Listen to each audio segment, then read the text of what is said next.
Motivational power of insult. There are people that their life may have remained the same if they have not been insulted. If you have not been abused by somebody, you will not wake up from your slumber. If somebody has never insulted you, you may not discover your power. You may have not discovered your ability. You may not be where you are today if you have not been insulted. Some people, it is insult that wake them from their slumber. It is insult that make you conscious of your inner strength. If you have not been abused and insulted, you may have not been serious as a person. So when you are insulted and you are thinking negatively about it, you haven't benefited from the insult. Most insults are unsolicited good advice, good counsel that you don't pay for. Some people today have become a homeowner because of insult. Some have gone to the school to become a graduate because somebody insulted them. Some are doing well today and they have prospered because somebody has used insult to ginger them up. Who knows that Anna can pray like that if not for insult? After all, she has been going to the temple from year to year. She doesn't take her prayer serious until when the Penina, what they call them, fire her with insult. For Samuel, and this man went up out of this city yearly to worship and to sacrifice unto the Lord of hosts in Shiloh. And the two sons of Eli, Hophni and Phinehas, the priest of the Lord, were there. Verse 4. And when the time was that Elkanah offered, he gave to Peninnah his wife and to all her sons and her daughters portions. Verse 5. But unto Anna he gave a worthy portion, for he loved Anna, but the Lord had shut up her womb. Verse 6. And her adversary, look at it, adversary also provoked her sore, for to make her fret, because the Lord had shut up her womb. Verse 7. And as he did so year by year, when she went up to the house of the Lord, so she provoked her. Therefore she wept and did not eat. But upon all this she did nothing, because it hasn't reached the highest point. See what happened? Then Elkanah, her husband, said to her, Hannah, why weepest thou? Sometimes they insult you. You leave church, you go home, you begin to weep. And the preaching of today, the way they talk to me, the way they address me, they don't respect me, they don't see who I am, they don't know what I am, and you are crying and you are weeping. Crying will not solve your problems. Weeping, mourning, being bitter, keeping malice, angry, I will not go to that church again, will not solve your problems. It is that area of insult that you are supposed to look into and take to God. That God should remove the reason for the insult. She cried, she wept. But that didn't solve the problems until she approached God. Then said Elkanah, her husband, to her, Hannah, why weepest thou? Why weepest? The insult is getting too much. I know many of you here. Can anybody who have never been insulted here raise up her hand or his hand? If you have never in your life been insulted by anybody,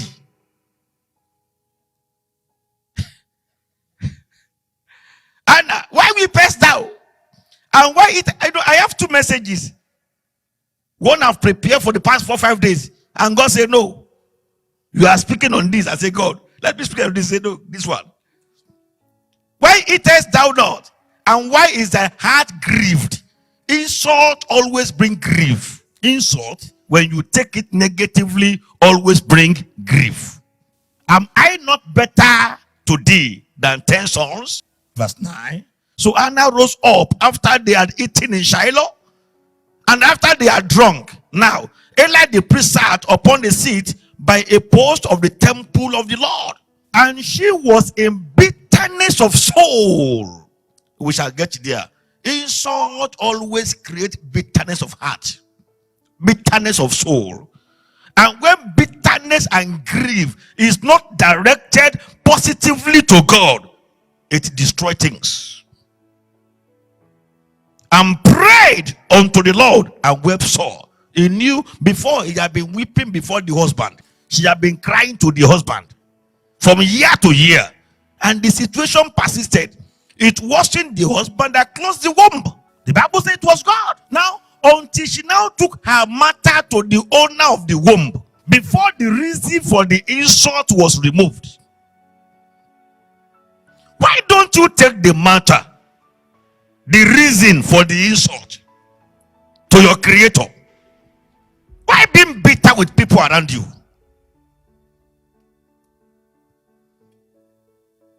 Ecclesiastes chapter 7 verse 21.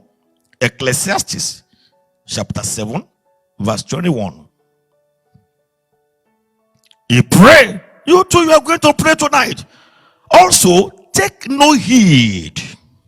Take no heed unto all words that are spoken, lest thou hear thy servant curse thee, insult you. Is there anybody here that people don't gossip at the back? You may not hear it, they discuss you. They discuss me. I may not hear it. And I don't want to hear it. People will analyze you, analyze your problem, analyze your situation, analyze your condition, insult you behind you.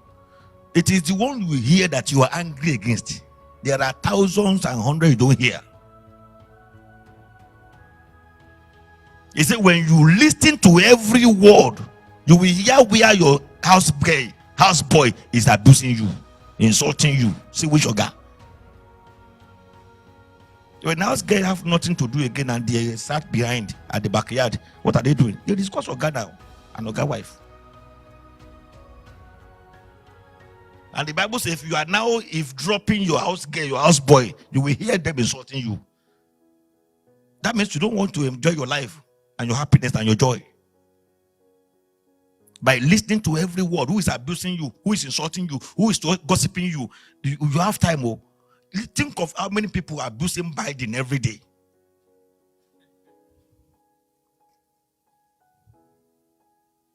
Think of those in government. Think of those senior pastors who bought jet or buy this, the way they abuse them every day. Who is it that people don't insult? If you prosper than this, they will insult you.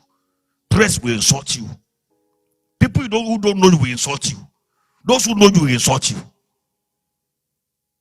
Why are you angry? Why do you want to hear every negative words? I pity those who always condone gossip.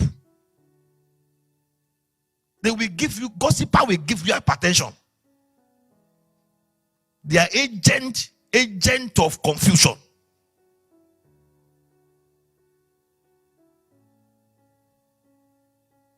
They will take away your peace.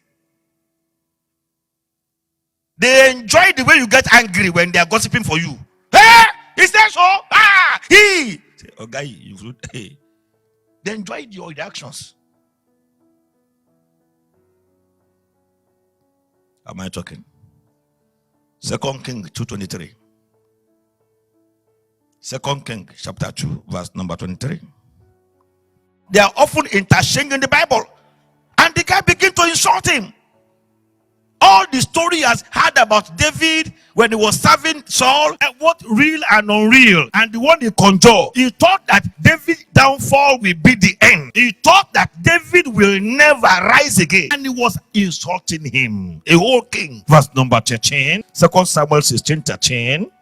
He keep on following David, and as he was following, he was cursing, he was insulting, he was abusing. Not only so, he was throwing stones at him, and he was casting dust. He was throwing stone and pouring dust. David was in the valley, he was on the mountainside. He was throwing dust on David in the valley. And actually, in reality, that moment was David valley period. Spiritually, he was in the valley. Before the God of heaven was in the valley.